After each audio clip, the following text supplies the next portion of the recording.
Hello friends, कैसे हो और स्वागत है आपका अभिषेक क्लासेस में। और आज हम बात करने वाले हैं कि आर्टिकल ए एंड दा का प्रयोग कहाँ करते हैं। तो मेरी पिछले वीडियो में हमने बताया है कि दा का प्रयोग कहाँ करते हैं, सारे नियमों को हमने भली भांति समझाया है। अगर दा का प्रयोग आपने नहीं देखा है तो पिछली वीडियो में देख सकते हैं। और आज हम बात करने वाले हैं कि ए एंड दा का प्रयोग कहाँ करते हैं। तो सबसे पहले जानेंगे कि हम ए का प्रयोग कहाँ करते हैं। तो हम वीडियो को शुरू करते हैं कि सबसे पहले ए का प्रयोग कहाँ करते हैं। कुछ नियम होते हैं, उन नियमों के अकॉर्डिंग हम ए का प्रयोग कहाँ करते हैं। फिर एन का प्रयोग समझेंगे और दा का प्रयोग हम पिछले वीडियो में बता चुके हैं।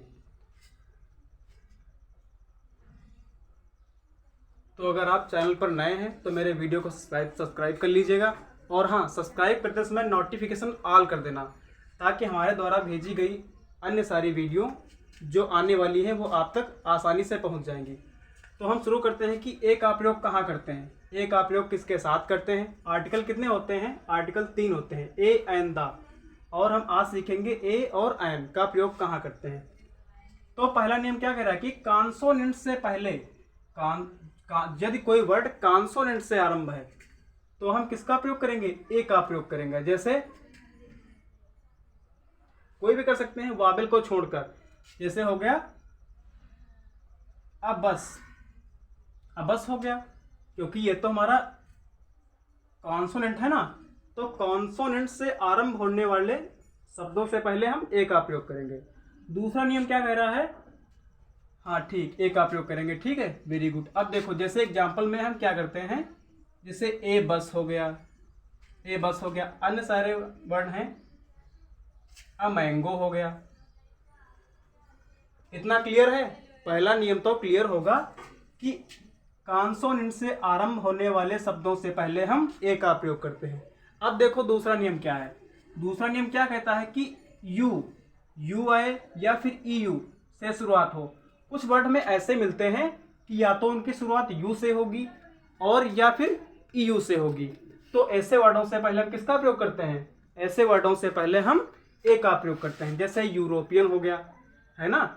समझ गए हो? इतना डाउट क्लियर है? यू से हो या ईयू से, यूरोप हो गया, यूरोपियन हो गया, तो हम ए का प्रयोग करेंगे। किसका प्रयोग करेंगे? आर्टिकल ए का प्रयोग करेंगे। अब देखो हमारा तीसरा नियम क्या कह रहा है। कह रहा है कि ओ की ध्वनि हो या ओ से, कोई वर्ड या तो ओ से आरंभ होगा या फिर ओ की ध्वनि होगा, तो हम किसका प्रयोग करेंगे? ए का प्रयोग करेंगे। आर्टिकल ए का प्रयोग करेंगे। जैसे अब 1 रुपी नोट, तो यहां पर देखो ओ आया है, तो ओ के पहले हमने किसका प्रयोग किया? ए का प्रयोग किया ना। अब 1 रुपी नोट, आर्टिकल ए का प्रयोग यहां हो गया। इतना क्लियर है? आगे देखो, आगे कह रहा है कि तो 3 नियम तुम्हारे क्लियर हो गए ना। फिर से एक बार ए का प्रयोग कहाँ करेंगे? ए का प्रयोग कॉन्सोनेंट से आरंभ होने वाले वर्डों से पहले हम ए का प्रयोग करेंगे। फिर दूसरा कह रहा है कि यू या यू आई या ई यू आई, और यू या ई यू से शुरुआत होने वाले वर्डों से पहले हम ए का प्रयोग करेंगे। अगला है ओ या ओ की ध्वनि वाले जितने वर्ड आए उनसे पहले हम ए का प्रयोग करेंगे। फिर अब बात करते हैं कि वाबल का प्रयोग कहाँ करेंगे।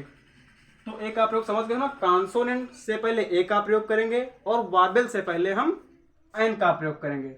जैसे यहाँ आया है कि वाबल से पहले, अब कोई तुम्हारा वाबल आना चाहिए, उसके पहले हम एन का प्रयोग करेंगे। जैसे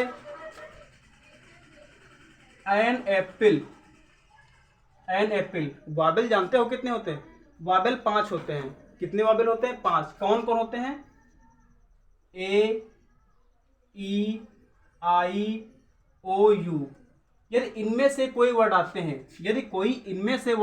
ए, ई, या तो ए आएगा या फिर ई या फिर आई या ओ या फिर यू, यदि 5 ये लेटर लिखे हुए हैं ना, इनसे अगर कोई आता है तो इनसे पहले हम एन का प्रयोग करेंगे। इतना क्लियर है?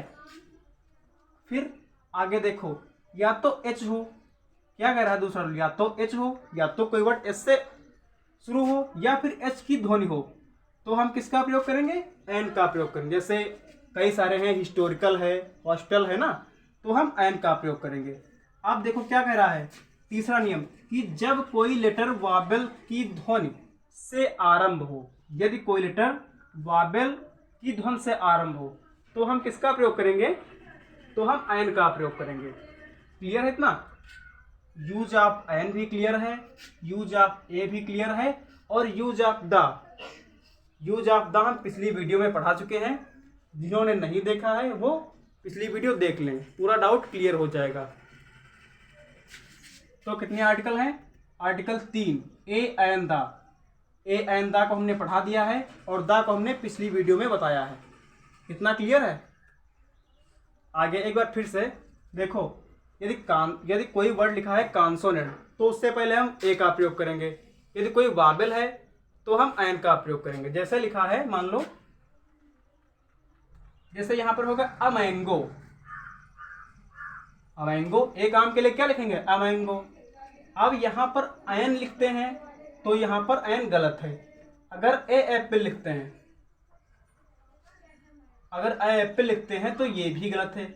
नियम क्या कह रहा है कि यदि कोई वावेल आए तो उससे पहले हम एन का प्रयोग करेंगे। तो यहां पर क्या लिखेंगे? An apple. ये हमारा सही है, ना कि ये सही है। इतना डाउट क्लियर है? तो आज का टॉपिक हमारा एंड होता है और आप सबसे यही रिक्वेस्ट है कि मेरे चैनल को सब्सक्राइब कर लीजिएगा, ताकि ऐसे ही महत्वपूर्ण जानकारी 2, 3, 4, 5, 6, 7, 8 क्लासों की इंग्लिश क्लासेस व अन्य कई जानकारी आप लोगों को मिलती रहेंगी। तो मेरे चैनल को सब्सक्राइब कर लीजिएगा और सब्सक्राइब करते समय नोटिफिकेशन ऑल कर लेना, ताकि हमारे द्वारा भेजी गई वीडियो आप लोगों तक पहले से अपने पहुंच जाएंगी। धन्यवाद।